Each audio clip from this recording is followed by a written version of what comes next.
We're live, and we are live. We'll just wait for people to join, and then I'll intro you properly to everyone. Okay, cool. Welcome. We'll just give it a minute or so for a few more people to join, and then we will kick off.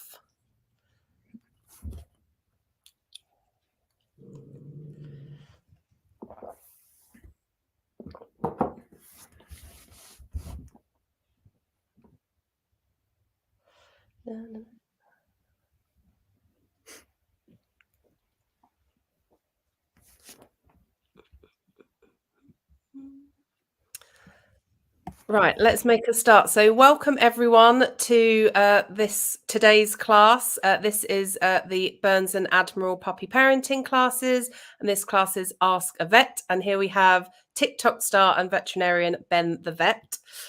So Ben is going to be answering some questions that I've pulled together to talk through about bringing a new puppy home and things that you should be aware of. If you have any questions for him, please do just place them in the comments, and we'll either get to them at the end, or if they're relevant to the subject that we're talking about, we can raise them then. So welcome, Ben. Thank you so much for joining us today. That's okay. Yeah, thanks for having me. So I guess the first thing I'd like to start talking about is bringing a new puppy home. What does anyone who's getting a new puppy need to be bear in mind when they're choosing a breed? I mean, there's a huge amount to think about. I think it's quite overwhelming when you're trying to decide on a dog breed. You know, there's hundreds of different pedigree breeds and breed mixes. And of course, the good old Mongol you can get, you don't have to get a pedigree dog breed necessarily. So things to think about. I mean, get a dog that suits your family and your lifestyle. What kind of lifestyle do you live now? Do you expect to be living in a year or 5 years, 10 years? Because this dog's going to be part of your life for a long time. So, if you work really long hours, you've got a young family, or if you're elderly and you've got mobility problems, then getting a big energetic dog like a German Shepherd or a collie working breed like a collie, then that might not be the best idea. But then also think about health. So some of the most popular dog breeds at the moment are much more prone to health problems than others, particularly flat-faced breeds like pugs, Frenchies, bulldogs. So it's important to be aware of this, because that might influence your decision making. But if you are set on one of these breeds, then doing your research and knowing what problems they're prone to means that you can talk to the dog's breeder about what kind of health testing they do to reduce the risk of some of those problems. And maybe even think about talking to your vet before you get register, just to talk to them for advice on what dog if you've got a short list of a few breeds, you can ask them what health problems are relevant to that breed, and then that can be really valuable. Yeah, that's a really good point, to think about the costs that you're going to have over the time of the dog's life. And we have a class on Monday with a breeder to talk through sort of what questions you should be asking breeders. So if that's of interest to anyone, do join that on Monday at lunchtime. So what age can a puppy come home? So general consensus is around 8 weeks of age, so not before then. And the reason is because it's important that the puppy is with their mum until that sort of age. It's important for their development and for their socialization. So they need to spend enough time with their mum and with their litter mates to learn important skills like grooming, playing, and to just build their general confidence. It's been shown that puppies taken away from their mother too young, significantly before this 8 weeks, are more likely to develop behavioral problems, aggression, anxieties when they grow up. So it is really important. And also, a good breeder will spend that time trying to socialize the puppy with obviously the litter mates and the mum, but also maybe like cats, if they have a cat, children, is really important. So they have this socialization window that starts from the age of about 4 weeks up till sort of 12, 14 weeks. Some of that will be with the breeder and some of that will be with you. So, both of you have a role to play in that socialization. Think And then what should a new puppy owners be aware of when they first bring their puppy home? So I think, think about taking some time off for a few days at least when you get the puppy, just because it can be quite overwhelming, but also just to enjoy that period, and because it is a really special time when you take home your new family member. there are checklists available online. You can go on websites like the PDSA and they'll have a list of essential items for getting a dog. I'd say as well, another thing to think about would be just plan a list of questions that you have for the breeder. You can even ask them before you collect the puppy or when you go to visit the puppy. What are they feeding the puppy, and what have they exposed the puppy to in terms of socialization? So like I said about cats, you might have a cat. Do they have any cats in the house? Like, that's a good thing to know. Some people like to ask the breeder for a blanket or a toy that smells like the mum, just to help the puppy settle into their new home with you. So that's something to think about. And then another thing I'd say is just to obviously get a checklist of things that you need for the puppy. Obviously, one good thing to do is to get a crate.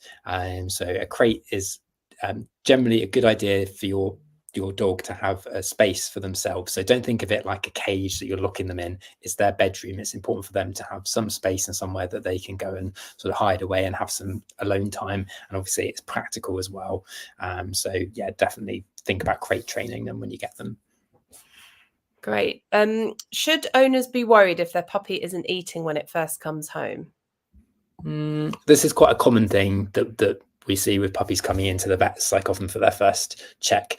It's quite common that obviously they've had a lot of stress. It's quite an overwhelming time, them coming away from their mum and coming into this brand new environment. They've only ever known one place. So yes, it's not unexpected that they might not be eating very well. So it can just be because of stress. If you have changed their food, then that can be a reason. So ideally stick with the food that the breeder's been feeding them, at least for a week or so, just not to change too much at once. Obviously, if they're not eating very well, but they're showing signs that they're unwell, if they're vomiting or they've got diarrhea or there's anything that doesn't seem right, and then that may well be abnormal. So make sure you speak to your vet if you're not sure. And is it safe for a puppy to go into the garden to toilet when they come home? Yeah, so generally considered low risk. So I would say yes, but just make sure obviously that the garden is safe. So just have a little scout around for anywhere that they're likely to fall down, or there's nothing kind of propped up that they can knock over that could fall on them.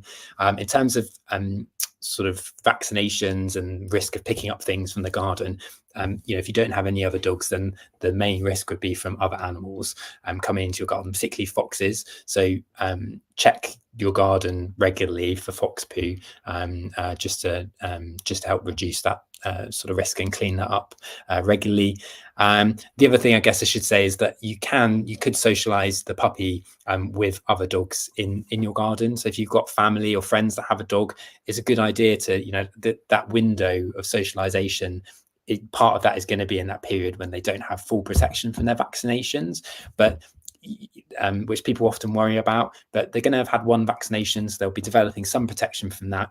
And if they're just socializing with one or two, a small number of other dogs that are healthy and fully vaccinated, so check that they are fully vaccinated, and then yeah, that's considered low risk.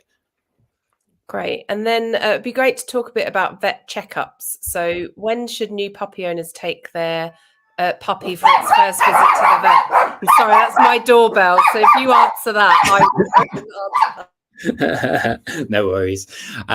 So generally we'd say to wait a few days, so maybe wait 2 or 3 days just to let the puppy settle into their new home. But definitely within the first week.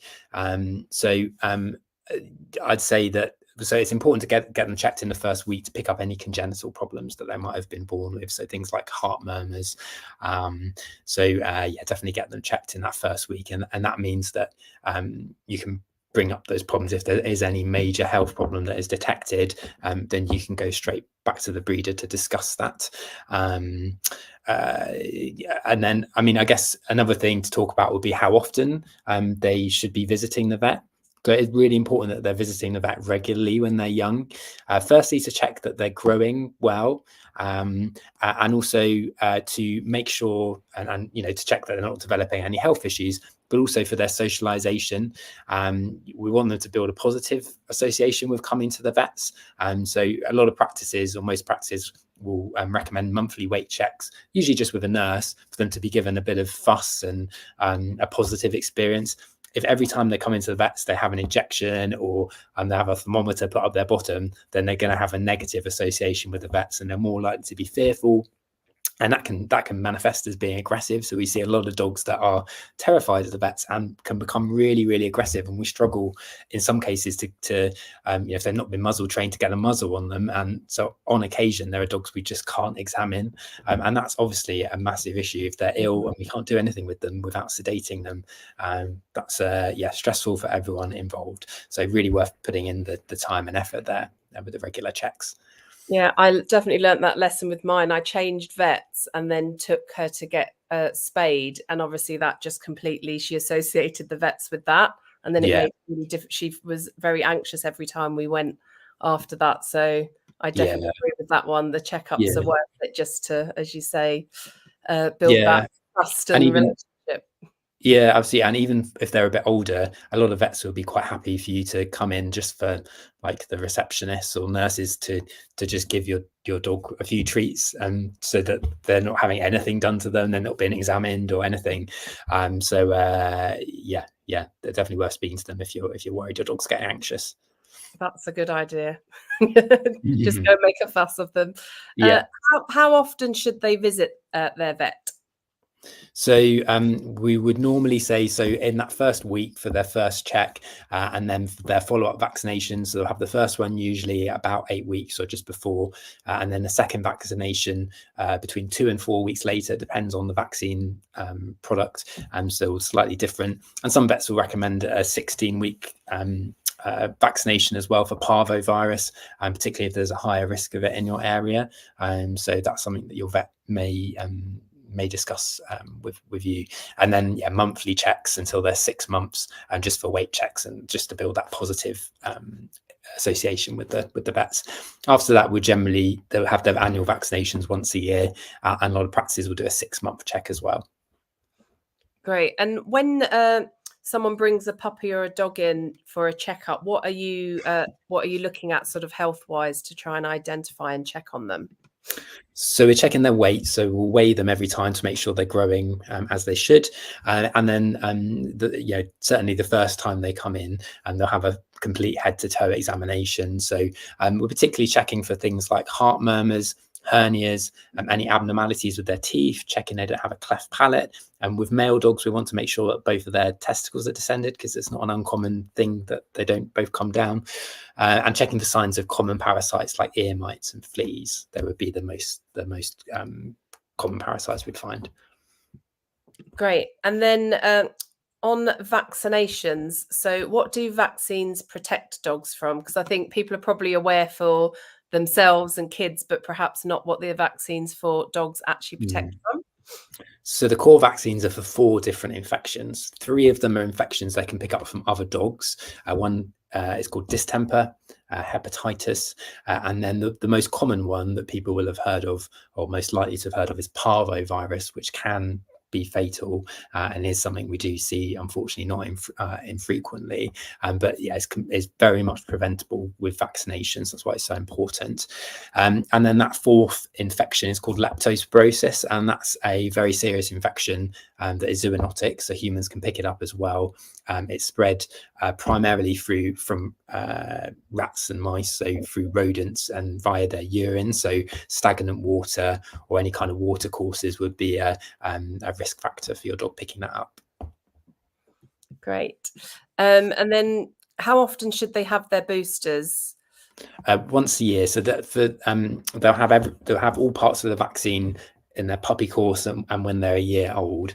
After that, it's just the leptospirosis, and it needs to be vaccinated for every year, because the immunity is more short-lived than with the other infections. So once a year for leptospirosis, and then those other 3 infections, generally most practices will just vaccinate dogs for them every 3 years after that. Great. And are there any possible side effects from vaccines that they should be aware of and monitoring with their puppy? So always a risk of side effects with any kind of treatment, medication, and vaccinations are no different. But they're generally uncommon, and they're usually mild side effects. The same as if you go and have a flu vaccine, you might expect to feel a bit achy or have a mild fever afterwards and just feel a bit under the weather. So the same can happen with puppies or dogs when they have a vaccination. But I would say it's not that common that people will come back to us and say they're worried about their dogs. So 9 times out of 10, you won't see any difference in them. And it's all normal because vaccines stimulate the immune system. So it's normal to see, expected to see some kind of response to that. Another thing that we will not uncommonly see will just be a small lump developing where the vaccination is given between the shoulder blades or the back of the neck. So if you notice that, you can flag it to your vet, but usually not a concern, and that would usually disappear within a few weeks.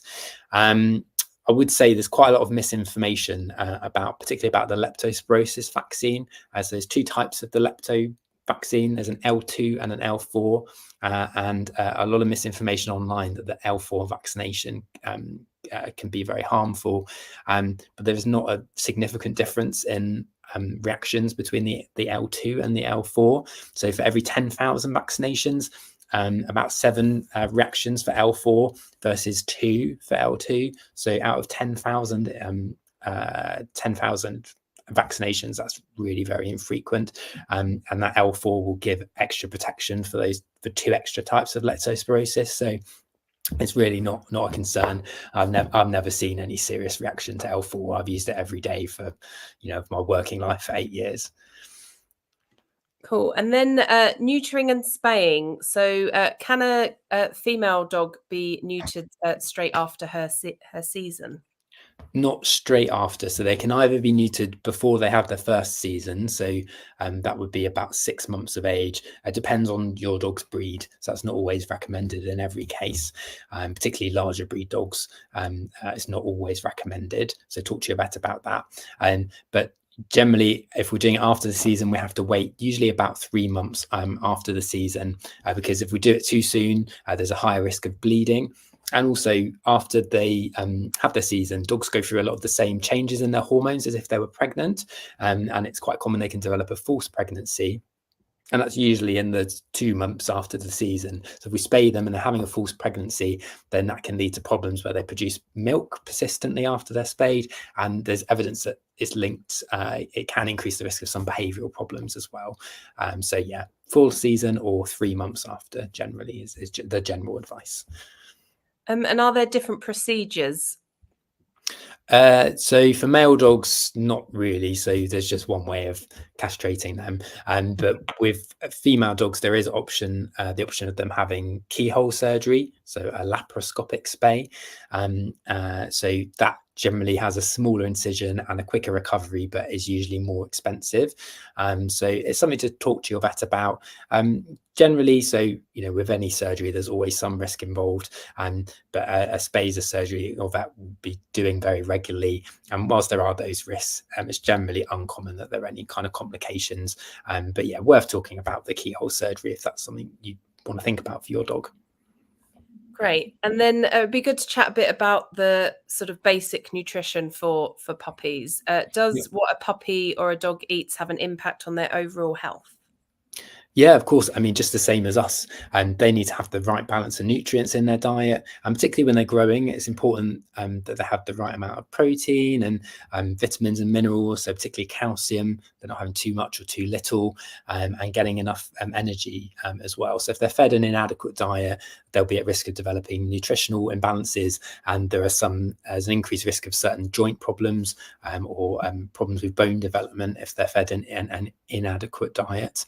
And that's something that we see more commonly where they're fed a home cooked diet that isn't properly balanced. So it is possible to feed a home cooked diet that is balanced, but really you need to be talking to a veterinary nutritionist if you're doing that. So generally we advise feeding a complete puppy food that's going to give them everything that they need, and you can be assured that they're not going to develop any nutritional deficiencies. Overfeeding also has consequences. Obviously, it's a bit more relevant for adult dogs rather than puppies. But according to studies, up to 65% of dogs in the UK are overweight, which is pretty terrifying statistic. And that obviously has a negative impact on their health, just in the same as with humans as well. So yeah, you can feed too little, you can feed too much, and yeah, obviously lots of impacts on their health. And is it okay to give them human food? It depends on what. So I'd say yes, but everything in moderation. And remember that if they're being fed a complete puppy food, then they'll be receiving the proper balance of nutrients and everything they need. So they don't need to be fed anything else. Be careful if you are feeding them human food to just look up and check that you're not feeding anything that might be toxic. So there are some things that we can eat that can be toxic to dogs or are toxic to dogs. So chocolate, garlic, onions, and be mindful of things that they can't digest properly. So one really common cause of intestinal obstructions is corn on the cobs, because they can't digest them properly and they just pass whole through their intestines, and they can be really nasty. So I'd say just don't take them straight to your outside bin. If you have some kind of food waste bin inside, I wouldn't even take the risk of leaving a corn cob in there for your dog to eat, because yeah, they can kill dogs, unfortunately. And then the other thing would be to just be mindful of, if you're feeding them any kind of scraps, don't try and avoid feeding things that are very fatty or rich, and that's just likely to give them a tummy upset and sometimes more serious problems like pancreatitis in the case of really fatty foods. So just be sensible. Some dogs have much more sensitive tummies than others, so it depends a little bit on your dog. And how often can you give them treats? I mean, I think there's not like a hard and fast rule. I think just make sure that you're giving a treat as an actual reward for good behavior, or use them in training. I always tell off my parents-in-law for giving they've got a Labrador, Hattie, and they've got these baked not bones, but they're bone-shaped treats, and they're huge. It looks like a whole meal, and they just give her them willy-nilly. She is a bit overweight, unfortunately, as much as we try. And my wife's a vet as well, so we're always on at them to not give her so many treats. But so I'd say generally stick to small, like high value rewards, so tasty treats rather than just like big things like those bone things I was talking about. Yeah, you're going to fill them up, and they're after a while they get a bit boring. We at the vets, we have these dehydrated liver treats or chicken treats, and they tend to really like. So just make sure if you're giving a treat, it is a treat and it's not just given out willy-nilly. Great. I think that my puppy knows the word treat, and saying it really? now down here. Oh, is he? Oh, no. We'll have to come up with a code word. Yeah, exactly. Here for everyone, if everyone wants to see him. Yeah. Oh. He's learnt that word quite quickly. I think the way the others react when they're getting theirs. Because he's massive, isn't he? You were telling me that he is. You weighed him again this week? I haven't weighed him this week, no, but I don't think he's put on too much. He's definitely slowed down. So I think there is an element of he's just growing very fast for his age, and then hopefully will slow down. But it's definitely something I'm keeping an eye on. Yeah, absolutely. And then what should a puppy owner do if their puppy has eaten something that is toxic to them, such as chocolate? So the most important thing would be to contact your vet. If you're in any doubt, contact the vet straight away. And if we need to intervene, and that's usually not in every case, but you would usually be by making your dog sick, and there's a window in which we can do that. So in the first 1 to 2 hours, but really as soon as possible, and for that to bring up whatever's in the stomach. So certainly beyond 2 hours, it's quite likely that whatever they've eaten will have passed out of their stomach, and we can't get them to bring it up.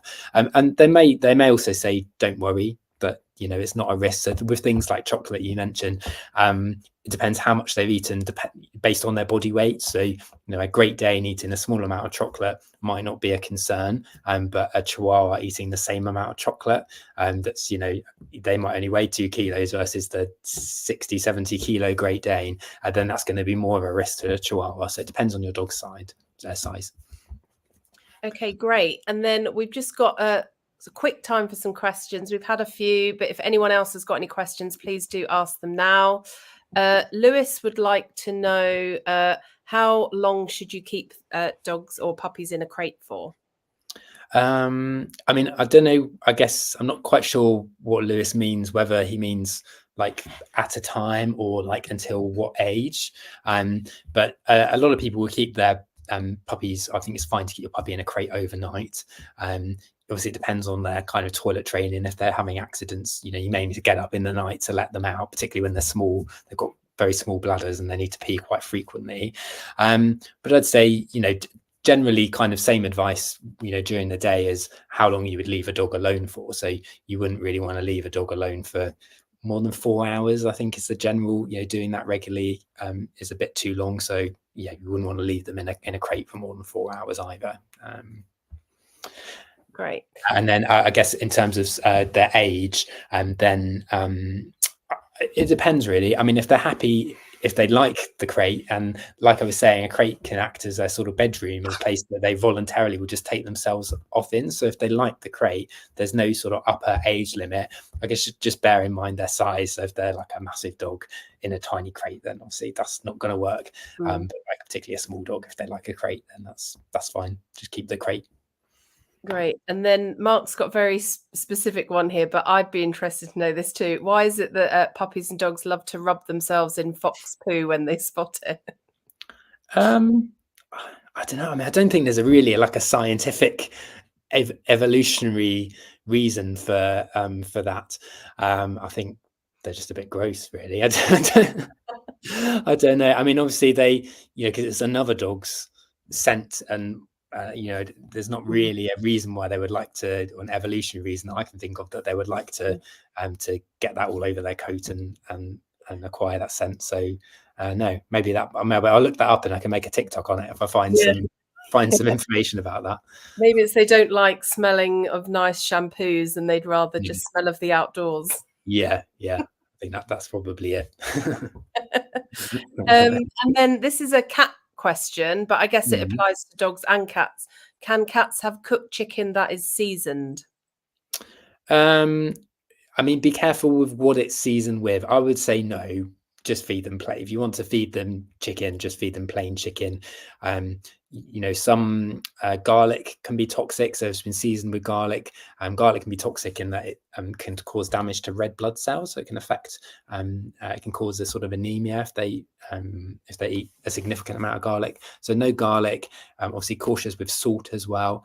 So you can. They have a much lower salt requirement than us. Obviously, they're very small, but I'd say just generally best avoided, really. Great. And then one more from Mark. I guess this is if you want to switch over the food that the breeders had them on, when is it safe to do that and switch their diet? So I would say wait at least a week after bringing them home, just to make sure that they're not developing any tummy upsets. It's quite common they'll get diarrhea just in the first week, purely from the stress of moving to a new environment. And if you change their food at the same time, then that's just going to make things worse. So wait for at least a week, let them settle in, check they're not developing any problems, and then you could start to transition them to another food. So do it very slowly. Again, changing food too quickly is a really common cause of diarrhea in puppies. So I would say to mix it in the new food with what they had from the breeder over the course of a week. So just gradually more and more each day. That gives time for their digestive enzymes to adapt, and they're less likely to develop problems, and also less likely to just turn their nose up at it if you just give them a completely new food that they've never seen before and expect them to eat the whole bowl. Then that's probably not going to happen. But if you introduce it slowly, then they're more likely to accept it. Great, thank you.